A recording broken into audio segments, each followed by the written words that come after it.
Hello everyone and welcome to my Bachelor Nation 24 channel. I hope everyone is having a wonderful day. Before we begin, please hit the subscribe button and give this video a thumbs up.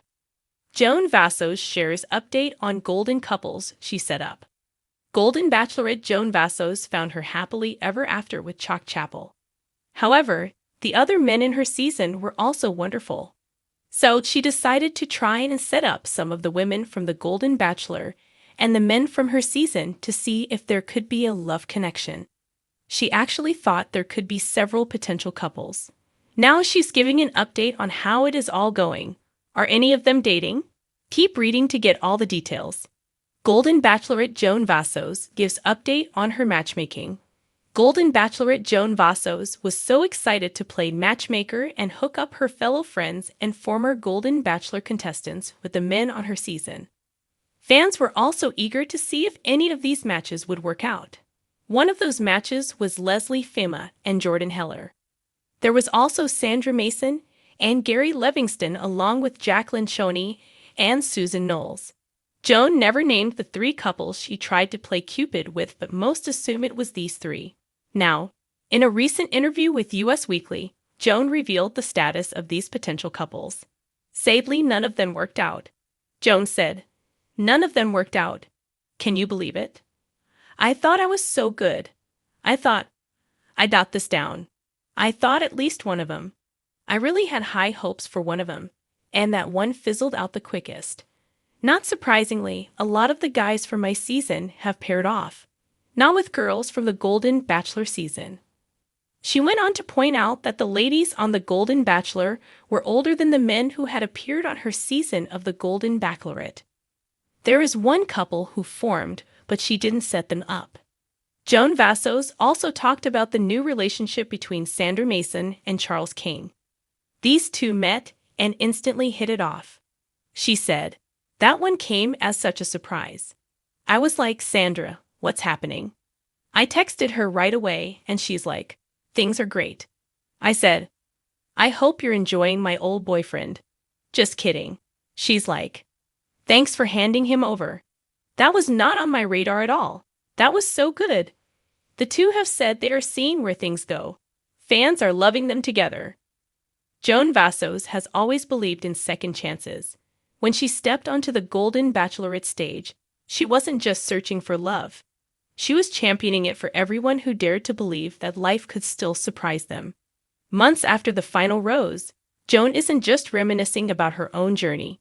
She's celebrating the love stories she helped create, couples who, without her matchmaking instincts, may have never found their golden glow.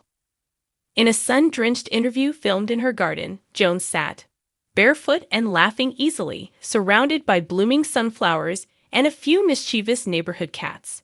With a steaming cup of chamomile tea in her hand, she was ready to give Bachelor Nation the updates they had been begging for. "You know," Joan said, tucking a strand of hair behind her ear, "I always joked during filming that I was just one group date away from becoming a matchmaker instead of the lead. Turns out, I wasn't really joking." And matchmaker she certainly became. During her season, Joan developed a knack for noticing the small things: a shared glance, an accidental brush of hands, conversations that lingered long after the cameras moved on. While she was busy narrowing down her own heart's journey, she gently nudged several contestants toward each other, whispering encouragement and sly smiles along the way. At some point, Joan admitted, "I realized that while some of these men weren't my person, they could be someone else's perfect match. I didn't want them to leave empty-handed if there was even a sliver of hope for love." So where are those couples now? The blossoming of Ted and Marianne. Ted, the charming grandfather with a wicked sense of humor, had been an early favorite on Joan's season, but the chemistry between him and Joan plateaued. Friendly, warm, but missing the sizzle. "I remember thinking, Ted deserves someone who can match his energy and his laughter," Joan said, smiling.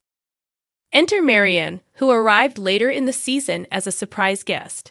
Sparks flew, not between Marianne and Joan's final contestants, but unmistakably between Marianne and Ted. Joan, sensing the magic, orchestrated a few accidental moments for them to sit together, talk, and yes, even share a dance during a particularly lively cocktail party. Today, Ted and Marianne are inseparable. Joan revealed with a beaming smile that they recently bought a small RV and are traveling across the country, documenting their adventures on social media under the adorable handle @GoldenHourLove. They're living proof that life begins again when you least expect it, Joan said. The quiet bloom of Sam and Harold. Another success story was much quieter but no less beautiful.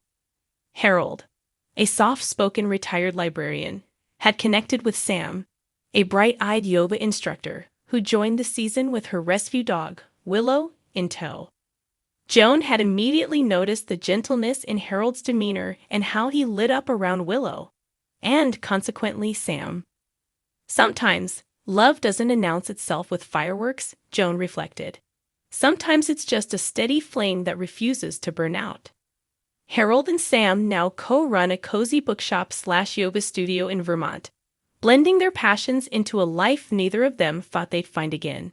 Joan shared that they're even planning a fall wedding. Simple, rustic, surrounded by golden leaves and old friends. They invited me to officiate, Joan said, eyes misty. I said yes, of course. How could I not? The almost and maybes. Not every setup had a fairy tale ending, Joan was quick to admit. There were a few near misses, she said with a laugh. Some first dates that turned into awkward goodbyes, and a few romances that fizzled faster than a sparkler on the 4th of July. Still, she views even those attempts with pride. Trying is part of being brave, she said. At our age, it's easy to think it's safer to stay in your lane.